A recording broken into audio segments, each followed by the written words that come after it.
உங்கள் அனைவருக்கும் என்ற அன்பான வணக்கத்தை நான் தெரிவித்துக் கொள்ள விரும்புகிறேன். மாவீரன் பொல்லான் அவர்களுடைய திருவுருவச் சிலையோடு கூடிய மணிமண்டபத்தை, இந்த சிறப்பான அரங்கத்தை திறந்து வைக்கிறதுல நான் மிகுந்த பெருமை அடைகிறேன். இன்னும் சொல்லணும்னா பெருமை அடைகிறேன் என்று சொல்வதை விட வீரம் அடைகிறேன், எழுச்சி அடைகிறேன். அதுதான் உண்மை.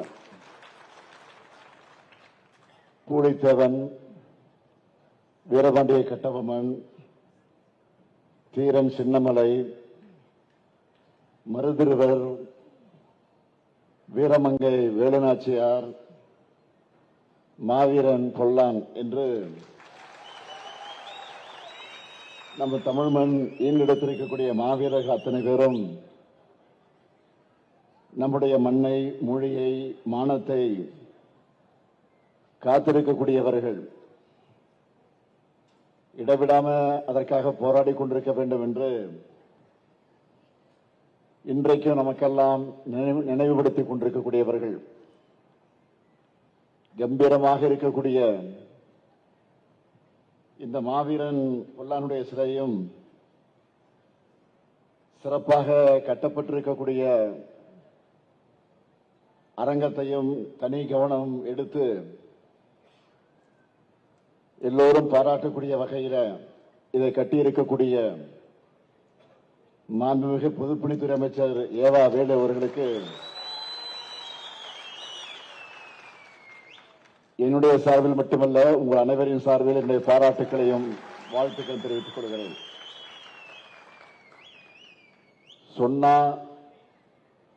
சொன்னதை செய்கிறவன் தான் இந்த முத்துவேல் கருணாநிதி ஸ்டாலின்.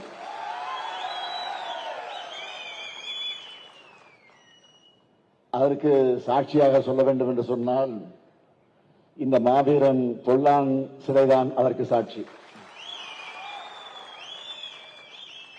2019 நான் எதிர்க்கட்சி தலைவராக இருந்த நேரத்தில் மகுடஞ்சாவடியில் நடைபெற்ற ஆதி தமிழர் பேரவையுடைய வெள்ளி விழா,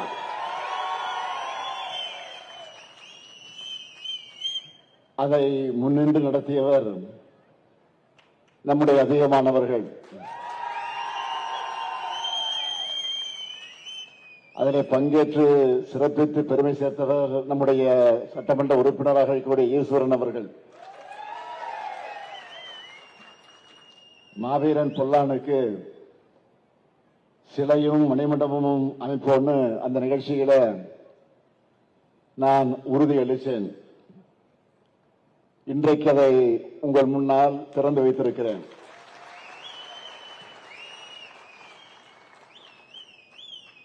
இந்த திரையில பொல்லானுடைய வாழ்க்கை வரலாற்றை சிறு குறிப்பாக எடுத்து வெளியிட்ட நேரத்தில் அதை சுட்டிக்காட்டினார்கள். பவானி போர், ஓடாநிலை போர், அரசால போர்னு அந்நியரான ஆங்கிலேயரை எதிர்த்து போரிட்டு தீரன் சின்னமலையுடைய நம்பிக்கைக்குரிய தளபதியாக இருந்தவர் தான் மாவீரன் பொல்லான் அவர்கள். பொல்லானுடைய வீரத்தை கண்டு சினம் கொண்ட ஆங்கிலேய பட தளபதி கர்னல் ஆரிஸ் தலைமையிலான படையால் அவர் சுட்டுக் கொல்லப்பட்டார். அவருடைய தியாகத்தை போற்ற, அவருடைய வீரத்தை காலத்துக்கும் எடுத்துச் சொல்ல இப்படி ஒரு நினைவு சின்னம் வேண்டும் என்று பல ஆண்டு காலமாக இருந்து வந்த கோரிக்கை இப்போ நம்முடைய திராவிட மாடல் அரசின் மூலமாக அது நிறைவேற்றப்பட்டிருக்கு. இந்த பெருமையான தருணத்தில் ஒரு முக்கியமான செய்தியை உங்க கூட பகிர்ந்துக்கிறது பொருத்தமாக இருக்கும் என்று நான் கருதுகிறேன். ஏன் உங்களில் பலருக்கு கூட அது நினைவில் இருக்கும் என்று நான் கருதுகிறேன். கடந்த ஜூன் மாதம் இந்து ஆங்கில நாளேட்டில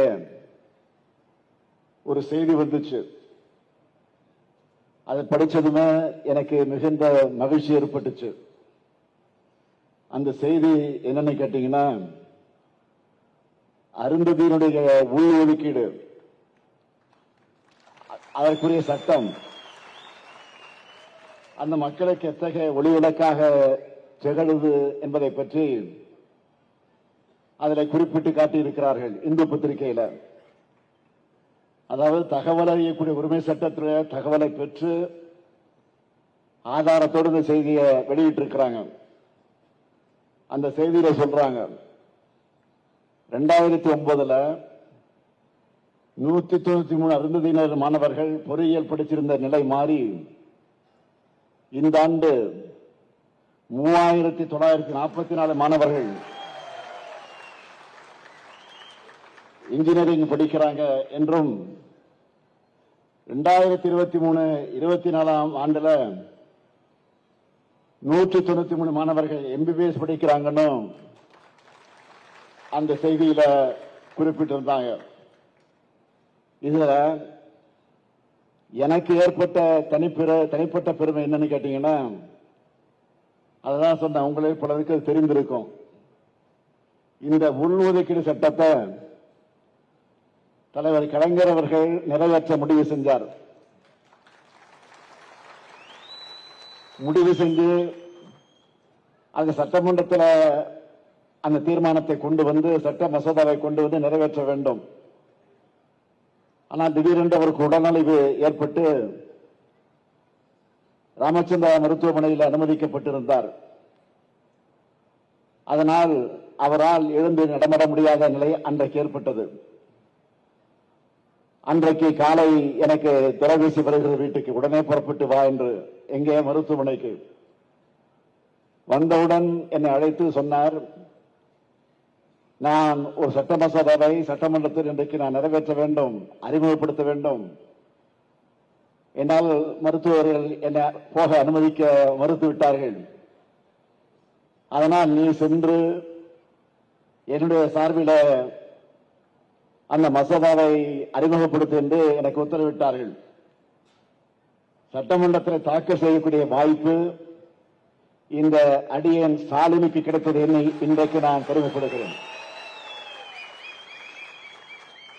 ஒரு சமூகத்தையே முன்னேற்றத்திற்கான அந்த சமூக நீதி பாதையை கட்டமைக்கிறதுல என்னுடைய பங்கும் இருந்திருக்கிறது என்பதை என்னை இன்றைக்கும் மகிழ்ச்சி அடைகிறேன். அதுதான் எனக்கு கிடைத்த பெருமை. அது மட்டுமல்ல, அந்த செய்தியில இன்னொரு முக்கியமான விஷயத்தையும் எழுதியிருந்தாங்க இந்து பத்திரிகையில. என்னன்னா, திமுக அரசு எந்த ஒரு சட்டத்தை நிறைவேற்றும் போதும் அதற்குரிய காரணங்களை முறையாக ஆராய்ந்து தரவுகளை எல்லாம் தொகுத்து ஓய்வு பெற்ற நீதிபதிகளை கொண்டு குழு அமைச்சு அவங்க பரிந்துரைகளை எல்லாம் பெற்று சாமானிய மக்களுக்கு உரிய வகையில உரிய பயன்கள் உண்மையிலே அளித்து வந்தால் அதுதான் பயனளித்தக்கதாக அமையும் என்ற வகையிலே திமுக அரசினுடைய சட்டம் எப்பொழுதும் வெற்றியை பெற்று வருவதுதான் வரலாறு என்று பாராட்டியிருக்கிறாங்க. லட்சக்கணக்கான அருந்ததியின மக்கள் வாழ்க்கையில உழை ஏற்றதுனால இந்த பாராட்டுதான் திமுக என்கிற கொள்கை பேரியக்கத்திற்கான கிடைத்திருக்கக்கூடிய அடையாளம். எல்லாருக்கும் எல்லாம் என்கிற லட்சியத்தை, நம்முடைய லட்சியத்தை அடையணும். பிற்படுத்தப்பட்ட, தாழ்த்தப்பட்ட, ஒடுக்கப்பட்ட மக்களோட வாழ்க்கை தரத்தையும் சமூக நிலையையும் உயர்த்தணும்னு நம்ம திராவிட மாடல் அரசின் சார்பில் ஏராளமான திட்டங்களை செயல்படுத்திக் கொண்டிருக்கிறோம். அது அத்தனையும் இங்கே பட்டியலிட முடியாத நேரமல்ல. அடுத்த நிகழ்ச்சிகளுக்கு நாங்கள் சென்றாக வேண்டும். அதை பட்டியல் போட்டால் இன்னைக்கு முழுக்க போதாது. எனவே அருந்ததியர் மக்களுக்காக செய்யப்பட்டிருக்கக்கூடிய சிலவற்றை மட்டும்தான், அத்தனையும் இல்லை, சிலவற்றை மட்டும்தான், அதுவும் தலைப்புச் செய்திகளாக உங்களிடத்தில் குறிப்பிட விரும்புகிறேன். கோவை, திருப்பூர், ஈரோடு, சேலம், நாமக்கல், தருமபுரி, தேனி மற்றும் கரூர் இந்த மாவட்டங்களில் பள்ளி மற்றும் கல்லூரி மாணவர்களுக்காக 182 கோடி ரூபாயில 26 விடுதிகள், 74 கோடி ரூபாயில 107 பள்ளி கட்டடங்கள், 20 கோடி ரூபாயில 26 சமுதாய கூடங்கள், 134 கோடி ரூபாயில 131 கிராம அறிவுசார் மையங்களை உருவாக்கி கொண்டிருக்கிறோம். அண்ணல் அம்பேத்கர் அயலக உயர்கல்வி திட்டத்தில் 29 மாணவர்களுக்கு 10 கோடியே 30 லட்சம் ரூபாய் உதவித்தொகையாக வழங்கியிருக்கிறோம். முழுநேர முனைவர் ஆராய்ச்சி படிப்புக்காக 329 மாணவர்களுக்கு 3 கோடி 29 லட்சம் ரூபாய் ஊக்கத்தொகையாக வழங்கியிருக்கிறோம். போஸ்ட் மெட்ரிக் கல்வி உதவித்தொகையை 3,69,550 பேருக்கும், ப்ரீ மெட்ரிக் கல்வி உதவித்தொகையை 5,42,396 மாணவர்களுக்கும் வழங்கியிருக்கிறோம். தூய்மை பணியாளர்களுக்கான நல வாரியத்தை திருத்தி அமைச்சிருக்கிறோம். 2021 18,225 பேர் மட்டுமே இருந்த இந்த வாரியத்தில் நம்ம அரசு சிறப்பா செயல்பட்ட காரணத்தால கடந்த 3 ஆண்டுகள் மட்டும் 3 லட்சம் பேர் உறுப்பினராக வாரியத்தில் சேர்ந்திருக்கிறார்கள். இவங்களுக்கெல்லாம் 11 கோடி 74 லட்சம் ரூபாய் மதிப்பிலான நலத்திட்ட உதவிகள் வழங்கப்பட்டிருக்கு. அது மட்டுமல்ல, அவங்களுக்கு மருத்துவ காப்பீடு வழங்கியிருக்கிறோம். சுகாதார அங்காடிகள் அமைச்சிருக்கிறோம். இந்த வாரியத்துக்கு ஆண்டுதோறும் 20 கோடி ரூபாய் நிதி ஒதுக்கீடு செய்கிறோம். கடந்த ஆகஸ்ட் 14ஆம் நாள் 6 முக்கிய சிறப்பு திட்டங்களை அறிவிச்சிருக்கிறோம். இப்படி என்னால தொடர்ந்து பட்டியலிட்டுக் கொண்டிருக்க முடியும். இதுதான் செய்கிறது. எல்லாருக்கும் எல்லாம் கிடைக்கணும், எல்லாரும் சமமா வாழ சமூகம் உருவாகணும், அனைவரையும் உள்ளடக்கிய வளர்ச்சி தான் உண்மையான வளர்ச்சி என்பதற்காகத்தான் இந்த லட்சியத்தோடு நடைபெறக்கூடிய நம்முடைய திராவிட மாடல் அரசுக்கு அடுத்து அமையவிருக்கக்கூடிய திராவிட மாடல் 2.0 அரசுக்கும் நீங்க எல்லாரும் ஆதரவா இருக்க வேண்டும் என்று நான் கேட்டுக்கொள்கிறேன். இருப்பீங்க என்ற நம்பிக்கை எனக்கு நிரம்ப இருக்கிறது. காரணம், உங்கள் எழுச்சியை, உணர்ச்சியை, ஆர்வத்தை, ஆரவாரத்தை காணுகிற போது அதை நான் உணர்கிறேன். எனவே அந்த உணர்வோடு இந்த மணிமண்டபத்தை, இந்த அரங்கத்தை, இந்த மாவீரனுடைய சிலையை உங்கள் அன்போடு, உங்களுடைய மகிழ்ச்சியோடு இதை நான் திறந்து வைத்திருக்கேன் என்பதை மாத்திரம் எடுத்துச் சொல்லி, வாழ்க மாவீரன் பொல்லான், வாழ்க அவர்கள் புகழ். நன்றி, வணக்கம்.